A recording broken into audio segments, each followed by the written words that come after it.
Hey guys, I just want to quickly show the beginning of a food forest that I'm working on here on the island of Sifnos in the Mediterranean in Greece. And this is kind of the road that I'm trying to start to make it more kind of like agroforestry. You could see already there's some almond trees that I planted last September. Right now it's August, the first week of August, but this is about 10 months old now.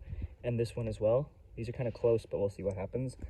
So these are the trees, and in between them, I'm trying to start to grow like other like vegetable stuff. If we keep walking, I just seeded last week Lucana species, like white lead tree, Lucana lucephaly here. This is one. I direct seeded these.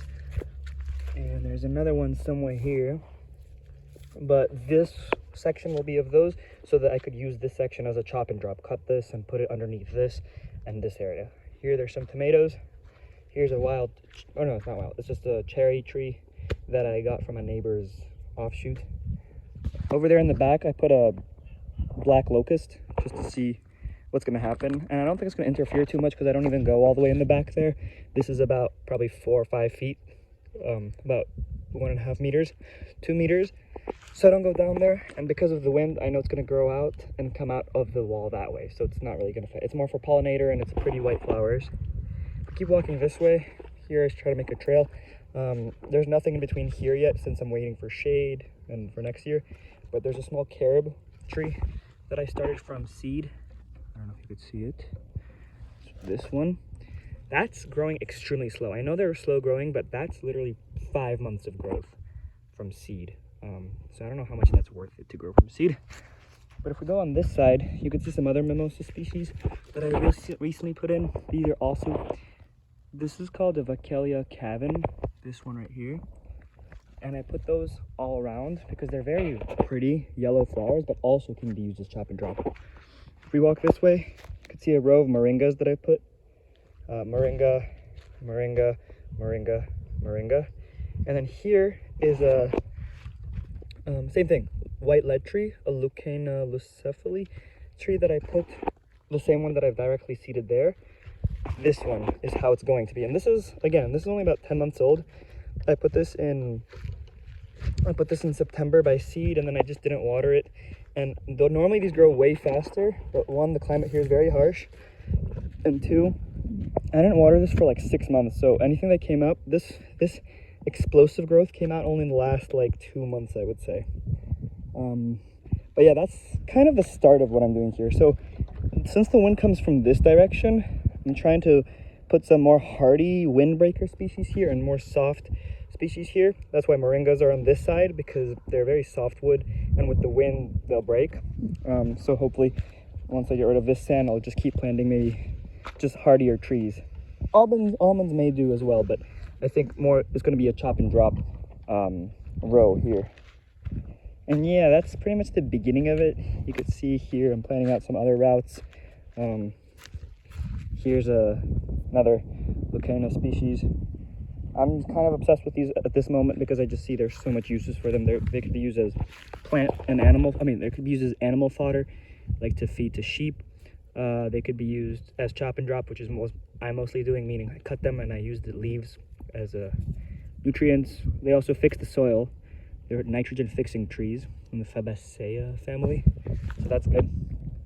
And yeah, here's some wild olive tree from last year. Here I just made a hole, getting ready to put something else in it. I don't know yet, maybe another black locust because it's kind of out of the way. Oh, and by the way, here I'm putting a moringa seedling in here tonight, but because of how hard clay content this is, I'm pre-watering it from now so that all the water soaks in. You can see it standing here. Probably takes about 10 minutes just to soak all this in. But yeah, in this way, it's going to be very deeply watered, so I won't have to water it as much. And yeah, so this is the food forest area. Ideally, it'll be actually a food forest. But I could show another thing. Last year I put some castor beans trees, and this is what they're looking like now. Actually, pretty nice. This is what I put in May of last year. Right now it's 2023, August 6th, but this I put in about May 15th or so from seed, 2022. And they're looking pretty good, and they're about to start seeding. This one this one, and this one too. I think this one is smaller, shorter than these, just because it has a smaller watering basin around it, so it doesn't get as much water. But these have a deeper like circle around them. I have some other stuff too, some cactus. The rest of what I'm doing here is mostly just here's oleander, because it's going to look pretty in this scene. The rest of what I'm putting here are almond trees. You can see here, this is a nice almond tree. All the almond trees were put at the exact same time. They were put in the same time last year in September. So all these are 10 months, and they came out by themselves, direct seeded. And they came out completely on their own because of the rain, and then I watered them through the summer, maybe like once every 10 days on average. But a deep, nice watering, and I put a bunch of mulch around it.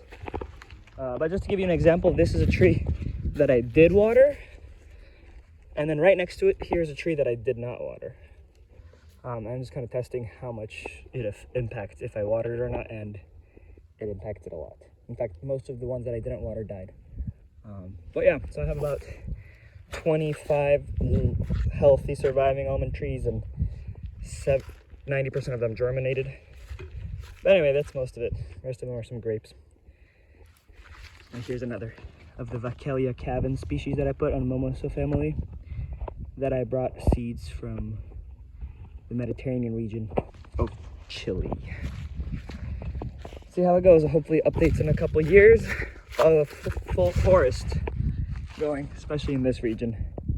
Barren now, but I can see it becoming a oasis.